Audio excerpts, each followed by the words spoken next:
தொடர்ந்து தமிழகத்தினுடைய மக்களுக்கு பல்வேறு விதத்திலே மத்திய அரசால் பாதிப்புகள் அதிகம் ஏற்படுகின்றது. தொடர்ந்து மீனவர் பிரச்சனை, இந்த ஆண்டு ஜல்லிக்கட்டிற்கு நடைபெறாததற்கு காரணம் மத்திய அரசின் அலட்சிய போக்கு.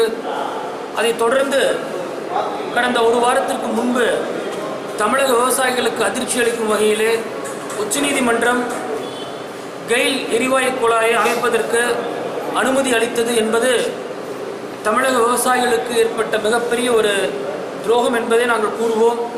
அதற்கு காரணம் மத்திய அரசு மிக அலட்சிய போக்கோடு இதை அணுகியது.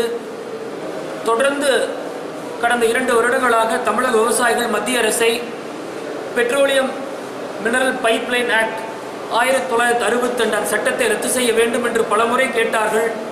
ஆனால் மத்திய அரசு அதுக்கு செவிசாய்க்கவில்லை.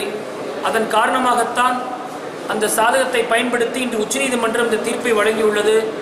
இதனால் 7 மாவட்டத்தினுடைய விவசாயிகளுடைய நிலைமை கேள்விக்குறியாகியுள்ளது.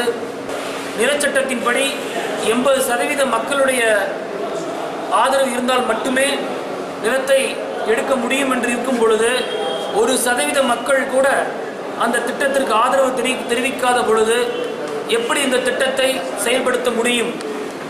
இதற்கு உண்டான விடையை உச்சநீதிமன்றம் தான் வழங்க வேண்டும்.